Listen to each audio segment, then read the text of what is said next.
Alright, hey guys, so sorry I look like crap. I've been sick for the past 6 days, and I woke up with my wrist killing me, so that's why the brace is on. Anyway, so I wanted to update you on my life. So here lately, I've been going to therapy. I just went to my first therapy session the week before school started, when school started last week, I do believe, or the week before that. I'm not sure, I don't remember. I suck at memory. Anyway, I go back next week, and something's been weighing on my mind, and it's part of the reason why I started going to therapy in the first place.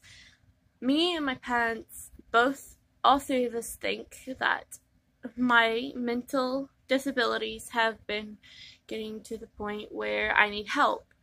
Not only just like someone to talk to and medication, but the possibility of a service dog.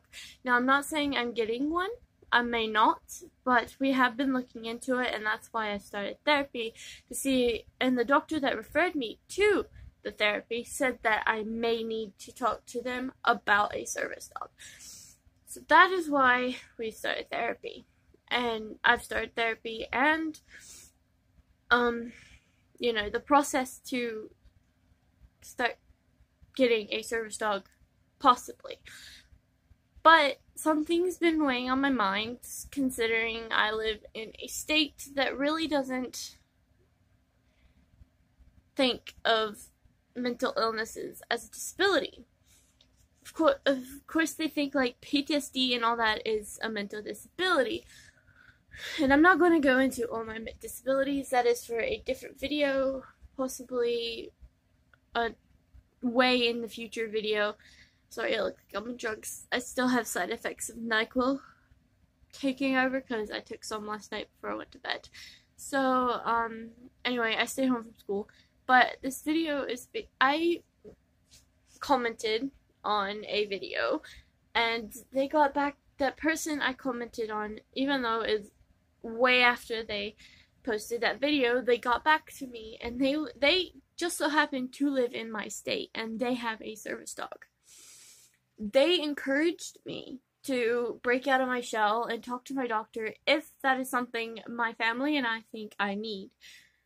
Well, we do, but I still have paranoia, and that is part of my mental disabilities. I have paranoia to the point where it's crippling at sometimes, especially if I get into an episode of certain sorts. I'm not getting into anything right now. That is a totally different video entirely. But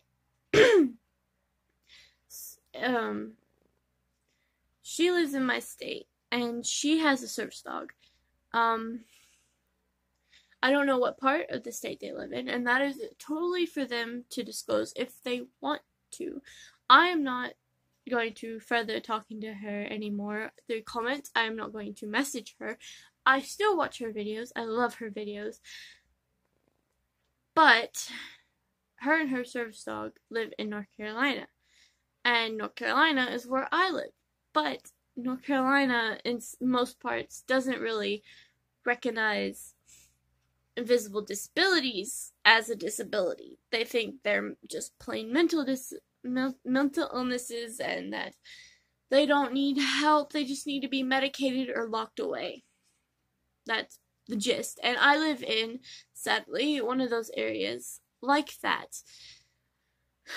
And it's really difficult, especially because I have friends that I have a friend that I disclose my personal information to because she's my best friend.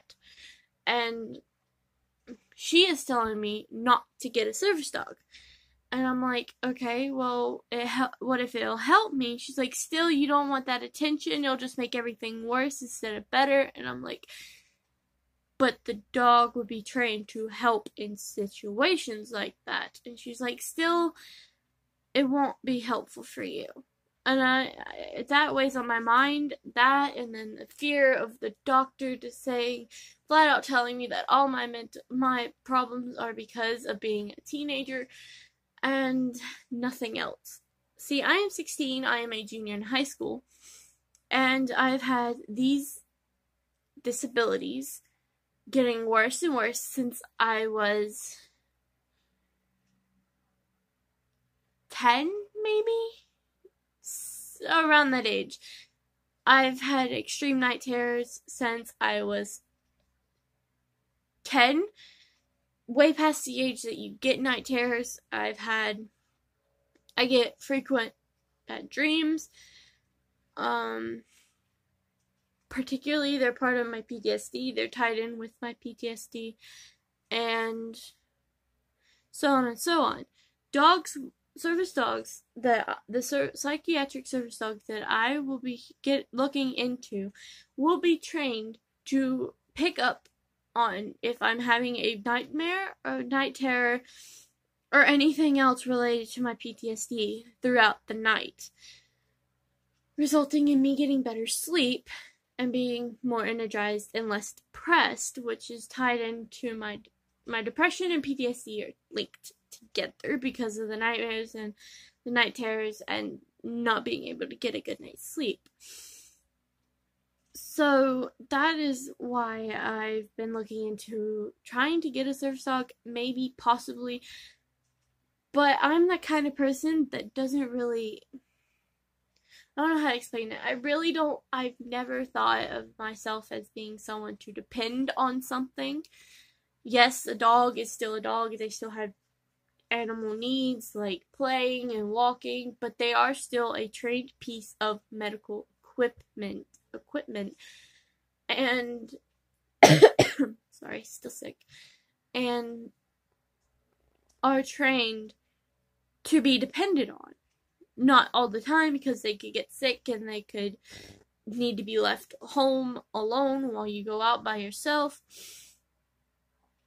And that is when my family comes in, because my mom helps a lot with my disabilities. I focus on, when I'm out in public, I'll just push her in her wheelchair, and that keeps me from thinking about the surrounding areas and my disabilities. Keeps me from having attacks and episodes and extreme paranoia, because I'm focusing on something that needs me, because my mom needs someone to help her get around. So that's kind of a help, but that doesn't help me when I'm at school or I go on trips with my church group or anything. So I got this thing on my mind thinking, I'm going to lose friends if I get this piece of equipment that I need. So that's part of the reason why I've been hesitant of bringing it up to my doctor. I plan on at least trying to bring it up this week, or my next appointment. So yeah, I guess I just wanted to update you guys on my life and where I'm at, and yeah. Okay, thanks for watching. Bye guys.